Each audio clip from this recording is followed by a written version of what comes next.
Matin Sport. Et mise à jour de la Ligue 1, une première victoire de la jeunesse sportive de Kabylie en championnat. Bonjour Hamza. Fatima Charef, bonjour. Premier but de Ayman Mahyous avec la JS Kabylie. Une première victoire pour la JSK, le vice-champion d'Algérie en titre qui a dû attendre la 5e journée pour enregistrer sa première victoire en Ligue 1. Et ce, en battant le AS Mostaganem 1-0 grâce à Ayman Mahyous à la 21e minute de jeu. Ayman Mahyous, deuxième meilleur buteur de la Ligue 1 la saison dernière. Il était sous le maillot rouge et blanc du Shabab Agadi de Belouizdad avant de rejoindre la JS Kabylie. A inscrit son premier but et unique but de la partie. Ayman Mahyous qu'on va écouter justement. Il est au micro de Ali Hammouche. pour les 3 points اللي كنا نستناو لا فيكتوار هذه صافي 3 ماتش ما ربحناش في الشامبيون. اليوم جات لا فيكتوار هذه تفتح لنا بزاف ان شاء الله نديو لا كونفيونس. لاطاكون هو يحب يماركي اليوم الحمد لله جا البيت ان شاء الله نزيد ما اكثر ان شاء الله. البليز امبورطون كي نعاون صحابي قبل لي بيت نعاون صحابي سواء ديفونسيفمون سواء اوفونسيفمون ولي بيت قلتها لا ديرنيير فوا بو امبورط لي ماركي البليز امبورطون سي جياس كتربح هذا هو الصح. Et à l'issue de cette victoire, la JS Kabylie rejoint le Shabab Agadi de Belouizdad, l'AS Sochilef, le AS Ben Aknoun et également le AS Mostaganem avec 5 points à la 9e place. La JS Kabylie qui compte déjà un match en moins, un match en retard prévu face à l'USM Alger. Je rappelle que cette 5e journée avait débuté mardi dernier avec la victoire du Mouloudia d'Alger face au Mouloudia d'Or en 3-2, victoire de l'Olympique Akbou face au Paradou AC en déplacement 2-1, un match nul 2 buts partout entre le CS Constantine et l'AS Sochilef. Large succès du Mbergui 7 face à l'entente de Sétif, 3-0, USM Khenchela, US Ben Aknoun, 1 but partout, également MC Bayir, Shabab Agadi de Belouizdad, 1 but partout, et victoire de la JS Saoura face à l'USM Alger, 1-0, classement général, c'est toujours le Mbergui 7 leader avec 10 points accompagné de la JS Saoura et de l'Olympique Akbou.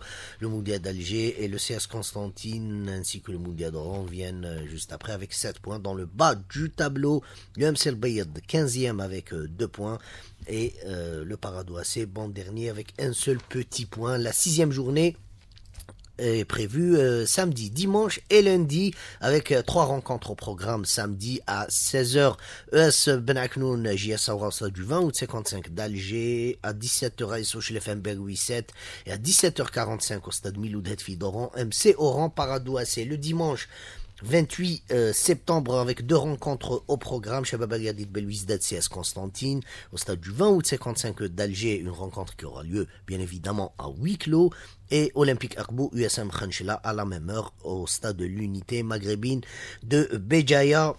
Le lundi 29 septembre avec 2 rencontres au programme. USM Alger Mouloudia de Bayed au stade Omar Bagabah de Dagbeda à 16h et à 18h ES Mostaganem en tente de Sétif. Le choc de cette journée, le classique du championnat algérien entre la JS Kabylie et le Mouloudia d'Alger qui était prévu pour le jeudi 2 octobre a été reporté à une date ultérieure, et ce en raison de la programmation de la 7e journée de la Ligue 1 pour le vendredi 3 octobre et le samedi 4 octobre. Et du coup, le Mouloudia d'Alger compte ainsi 3 matchs en retard, à savoir face au CRB, face à l'ES Ben Aknoun, et il y aura également ce match face à la jeunesse sportive de Kabylie. Et on va parler de Ligue 2 toujours avec vous Hamza Rahmouni et cette décision de la FIFA de lever la suspension du RC Arba'a.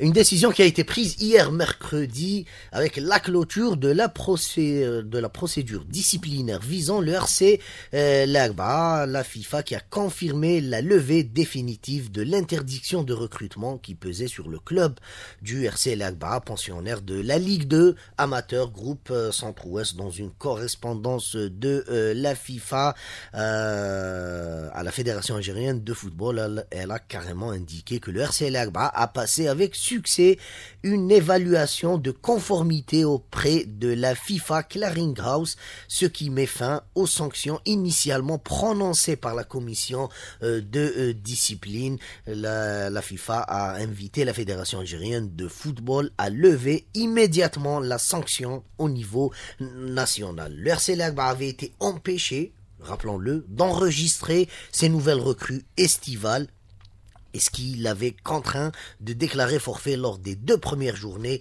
de Ligue 2. C'était en déplacement à Qléa face à l'USM Qléa, et puis la réception du Nasser Hussein Dey au stade Smaïl Mkhlouf de l'Agba. En conséquence, en ce double forfait, le RC l'Agba a perdu ses 2 matchs sur tapis vert 3-0, tout en écopant d'une défalcation de 3 points. Et en parlant du RC l'Agba et la Ligue 2, il faut savoir que la Ligue 2, la 3e journée débutera demain avec 2 rencontres demain vendredi pour le compte du groupe Centre-Ouest. Il y aura Nasser Hussein Dey, JSM Tiaret au stade du 20 août 55 à huis clos, et Bachar Jdid face à l'Azmo d'Oran. Le reste des matchs est prévu pour le samedi, à l'exception du match Wydad de Tlemcen RC L'Agba qui a été programmé par la Ligue pour le mardi 30 septembre au stade Aqid Lotfi de Tlemcen à huis clos. Alors, le classement général dans ce groupe Centre-Ouest, qui tient compte de la dernière décision de la commission de discipline concernant le match RC L'Agba Nasser Hussein Dey, où les gains du match ont été accordés au Nasser Hussein Dey selon la réglementation en vigueur, et la victoire du Nasser Hussein Dey sur tapis vert 3-0. Donc on retrouve les 2 voisins, le RC Kouba et le Nasser Hussein Dey, co-leader avec 6 points après 2 journées, et à la 3e position, l'Azmo d'Oran avec 4 points. Dans le groupe Centre-Est, toute la journée est prévue demain, vendredi, avec à 16h notamment le derby de la wilaya de Batna entre le Cap de Batna et le Mouloudia de Batna en tête d'affiche. Il y aura également Tlarma Shelrom El-Eid à huis clos, JS Bourjoumenaël USM Annaba également à huis clos, Mouloudia de Constantine Khmis El-Khachna, JS Djidjel US Biskra, Mouloudia de Béjaïa CR Bni Tourense, Magra US Chaouia, Bni Oulban face à l'AS Khaoub. Au classement général, je rappelle, dans ce groupe Centre-Est, le Mouloudia de Béjaïa et l'US Biskra sont conjointement leaders avec 6 points. Il y a également ce nouveau point de chute pour l'international algérien Bilal Brahimi, Hamza. Il rejoint Neymar au FC Santos. Bilal Brahimi, ex-joueur de l'OGC Nice et du Stade brestois, international algérien également, ailier gauche des Verts, qui a été d'ailleurs convoqué sous l'ère Jamel Belmadi.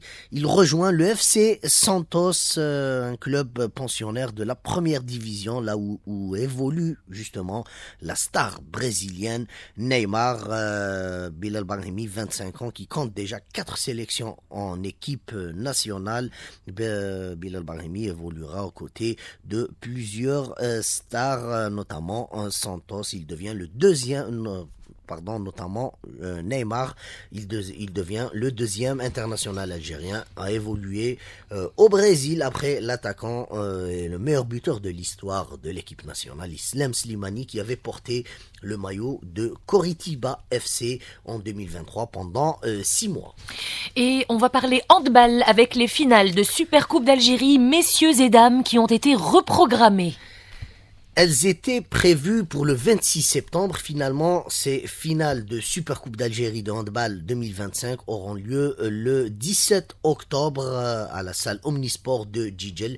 Chez les messieurs, la finale opposera le Handball Club d'El Biar, vainqueur de la Coupe d'Algérie, à l'Olympique El Oued, champion d'Algérie en titre, tandis que chez les dames, il y aura également le HBC El Biar, les filles du HBC El Biar, championnes d'Algérie en titre, face aux vainqueurs de la Coupe d'Algérie, à savoir le club féminin de Boumekdes. Et on va terminer avec du football, peut-être avec des championnats étrangers, Hamza ? Oui, ce qui se passe de l'autre côté de la mer. On va tout d'abord commencer avec l'Europa League et Hicham Boudaoui avec l'OGC Nice qui se sont inclinés hier à domicile en Europa League à l'occasion de la première journée face aux Italiens de la Roma. 2-1, Hicham Boudaoui titularisé, il a pris part à la 63 minutes de jeu avant d'être remplacé. Également le Dynamo Zagreb de Smaïl Ben Nasser, qui était absent pour la circonstance, qui a battu les Turcs de Fenerbahçe 3-1. Également Anis Hadj Moussa, l'attaquant de Feyenoord, qui a pris part aux 10 dernières minutes de la rencontre face au Sporting de Praga. le Sporting de Braga qui s'est imposé 1-0. Sinon, le Betis Séville a été tenu en échec par le Nottingham Forest, 2 buts partout. Également match nul entre l'Étoile Rouge de Belgrade et le Celtic de Glasgow, 1 but partout. Et victoire de Fribourg face au FC Bâle, 2 buts à 1. Ce soir, Lille de Nabil Bentaleb et Issa Mandi affrontera les Norvégiens de Brann Bregen. Il y aura également les Young Boys de Johan Hadjam qui affronteront les Panathinaikos de Ahmed Touba. Il y aura donc un Algérien de chaque côté, également Rachid Razzel du FC et de l'Olympique Lyonnais qui sera en déplacement à Utrecht aux Pays-Bas. Voilà l'essentiel de l'actualité.